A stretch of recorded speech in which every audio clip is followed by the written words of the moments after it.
This is Books of Titans, the podcast dedicated to the influences of influencers. The books that have helped shape prominent inventors, business leaders, athletes, intellectuals, scientists, and others.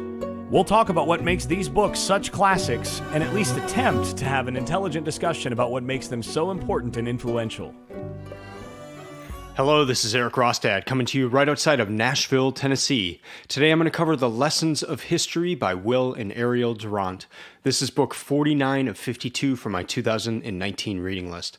This episode will consist of 3 segments. The first will be a brief introduction to the book, the author, who suggested it, and my initial reaction. Second segment will be 3 big ideas that stuck out to me in this book, as well as other books that this has reminded me of from the Books of Titans reading list. And the final segment is my one key takeaway from this book. So on to segment 1, the authors are Will and Ariel Durant. They were a married couple and they wrote this book together. Will was born in 1885 and Ariel in 1898. They married when Ariel was just 15 years old and they died within 2 weeks of each other. They were very much in love and they both died in 1981. Will was a philosopher, a historian, and an American writer, and Ariel was actually born in Russia and then came to the United States, and they created some great work together. They've written a number of books. So this one, The Lessons of History, was written in 1968, and it's a consolidation of a set of books that they had written that covered, well, it's called The 11-Volume Story of Civilization, and that was written between 1935 and 1975. So this book, The Lessons of History, written in 1968, was within that time period. But just here are all 11 volumes of this grand story of civilization. 1, our Oriental heritage. 2, the life of Greece. 3, Caesar and Christ. 4, the age of faith. 5, the Renaissance. 5, the Reformation. 6, the Reformation. 7, the Age of Reason begins. 8, the Age of Louis XIV. 9, the Age of Voltaire. 10, Rousseau and Revolution. 11, the Age of Napoleon. And they actually had two more volumes in the works when they died. The 12th volume was to be the Age of Darwin, and the 13th, the Age of Einstein. So all these volumes, I mean, if you see these on a shelf, it would almost take up a whole row of a shelf. And so what their purpose was in this book was to consolidate everything they had written there into a 102-page book, which is what this is. And it reads that way. I mean, each paragraph, I'll read a paragraph in the next segment, but it's just, you feel like you're getting a huge overview of history and the forces and the trends and all that, and they're combining all this into one book. So it's really fascinating in that sense. And basically what they try to do is just give an overview of themes that they observed from all these years of history that they covered. And so in the Lessons of History, it's broken up into 12 different chapters.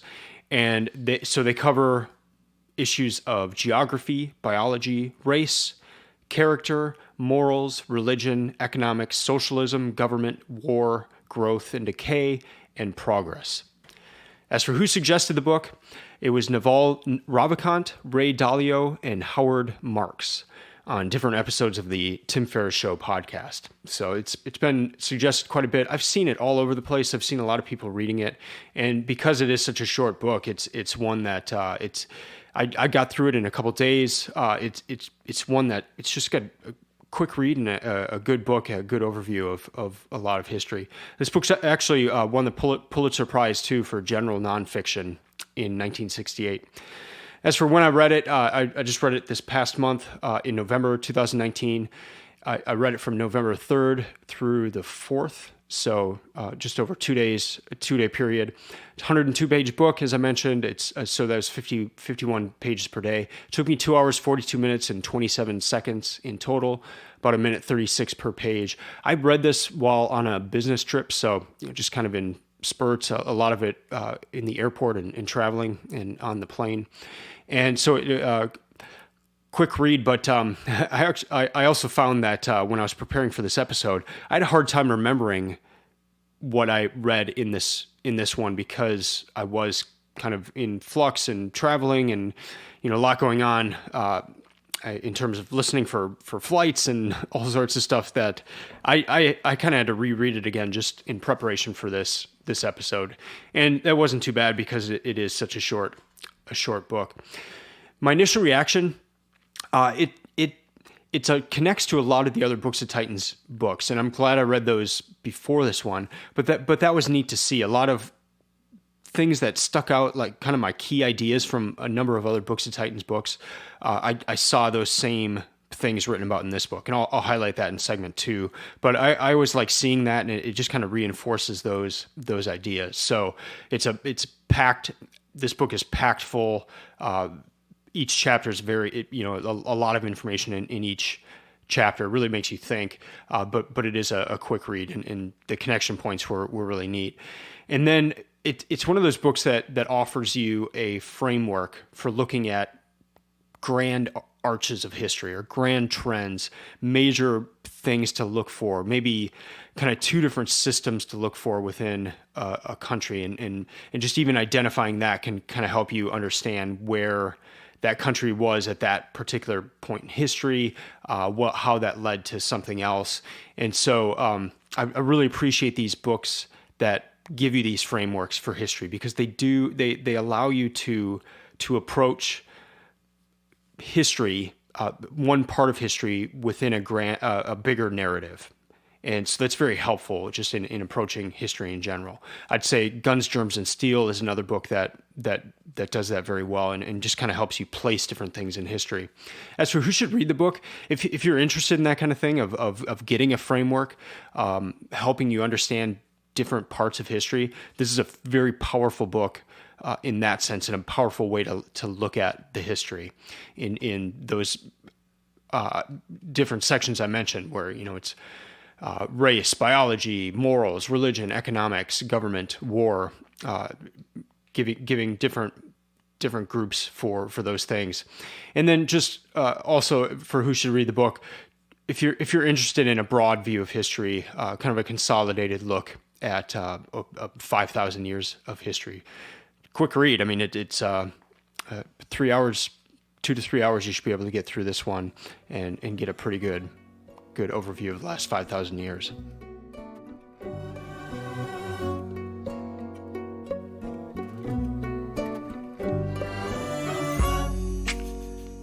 All right, in segment 2 here, I'm going to highlight a few different ideas that stuck out to me in this one.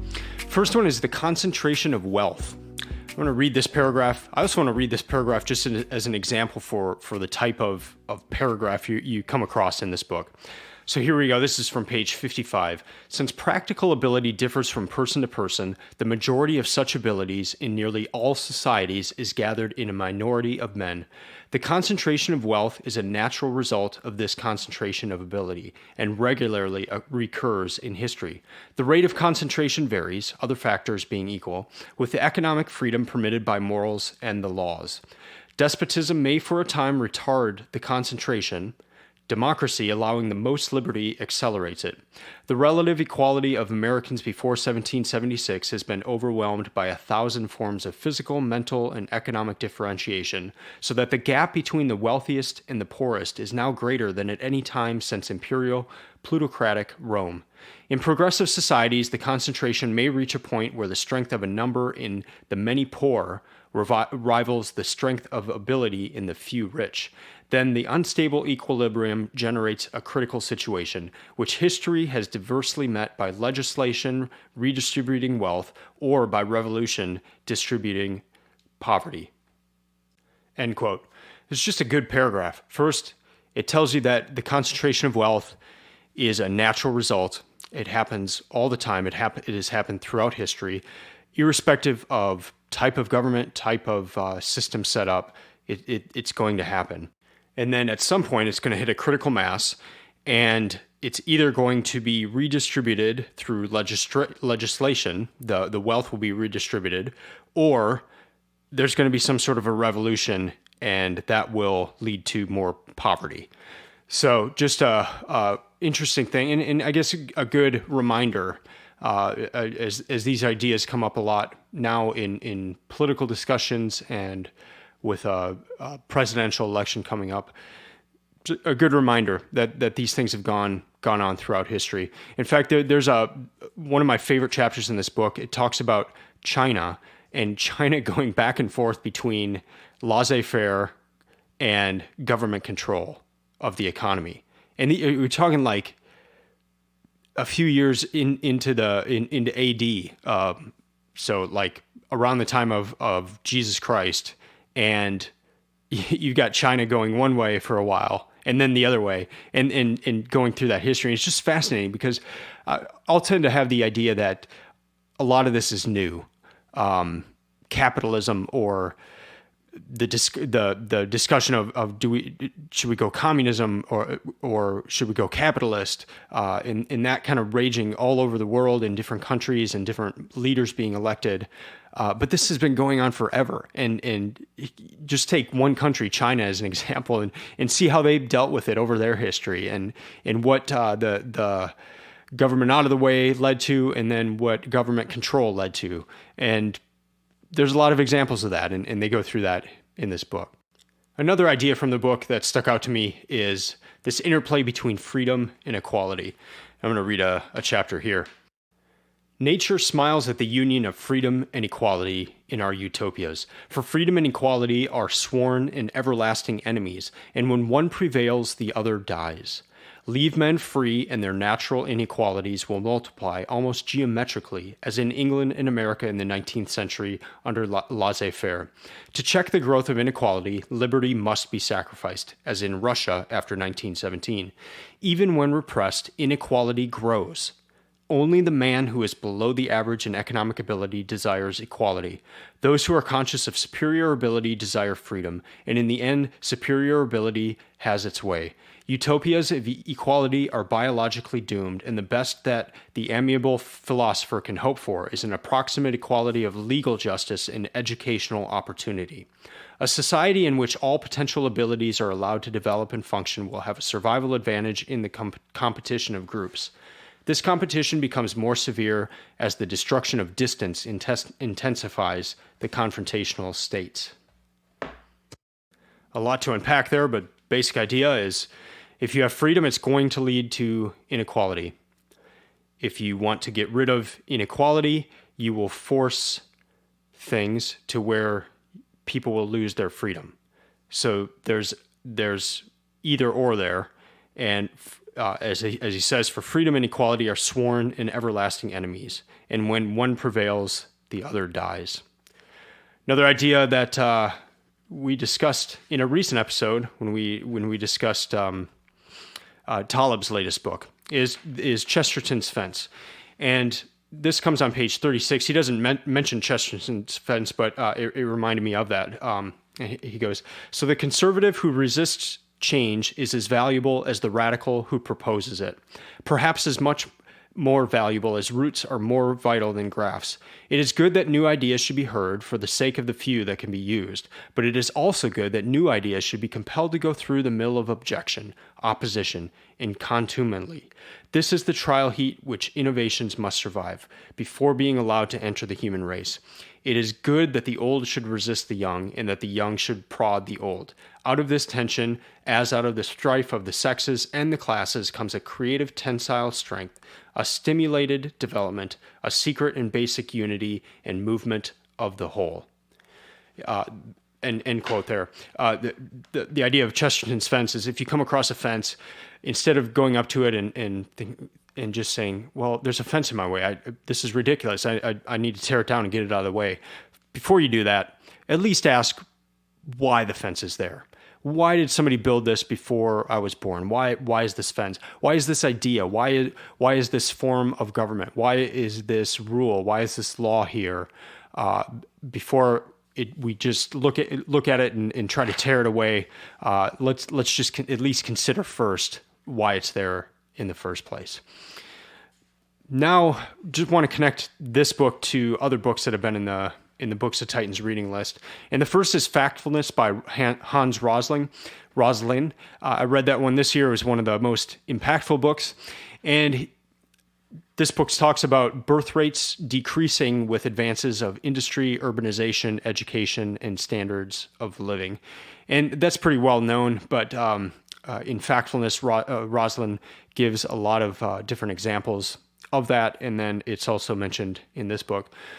This one also reminded me a lot, as I mentioned before, of Guns, Germs, and Steel. Both books give a really good framework for thinking about history, and there are a lot of points in this book where in the margin I would write Guns, Germs, and Steel, because it's just what he spoke about in that book. There's a lot of the same information in Lessons of History. And the last one is Skin in the Game. There are a lot of discussions on minorities and survival. For instance, on page 46, he says, nature and history do not agree with our conceptions of good and bad. They define good as that which survives, and bad as that which goes under. End quote. Taleb in Skin in the Game talks a lot about the Lindy effect and survival, and how you don't want to look at book sales when the book first comes out, but how is that book selling 5, 20, 100 years after it was written? And that being more important, or the survivability of a particular religion across history, that means more than other things about different ideas. How long have these ideas survived? Kind of back to that Chesterton's fence, connecting with that as well.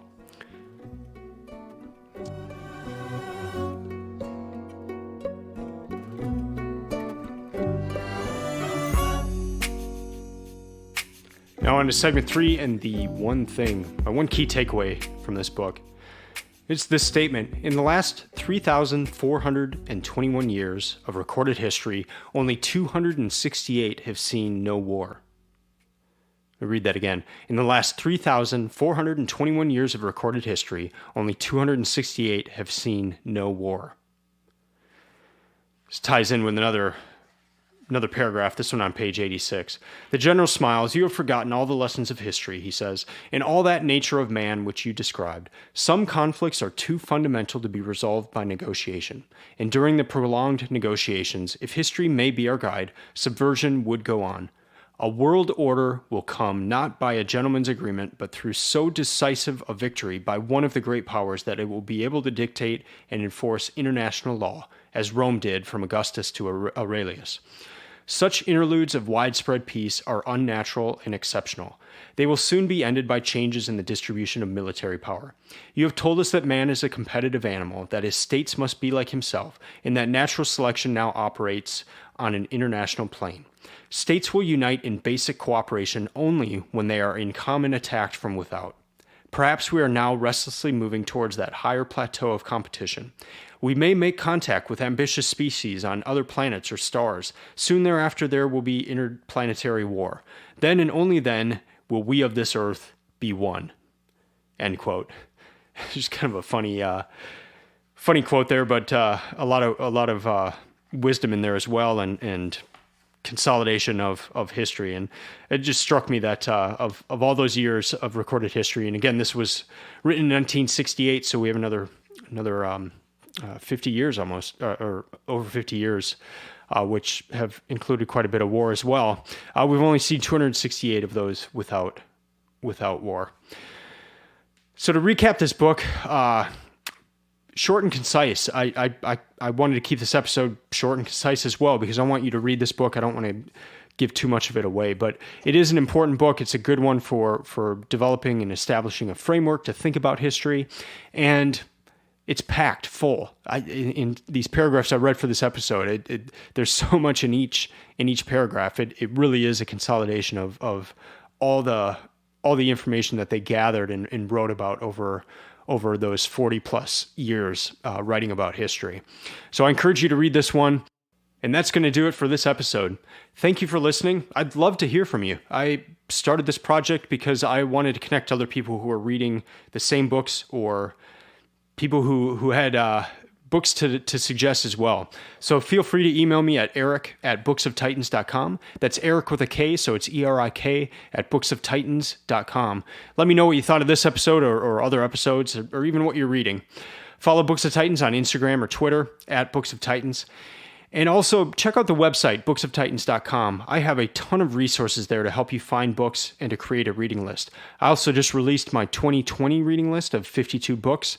I can't wait to get started on that one so you can look and see what books I've chosen, the order that I'll be reading them in, and if you click on each book, you can see I put a little reason as to why I chose that particular book. Next week, I'll be back covering The Gulag Archipelago by Solzhenitsyn.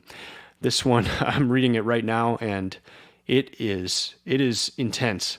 It's one of those books where best way to describe it is there's going to be Eric before he read this book, and then there's going to be Eric after he read this book. And the Eric after reading this book is not going to be the same person. So looking forward to discussing that one in next week's episode. Until then, keep reading, keep learning, and keep listening. I'm out.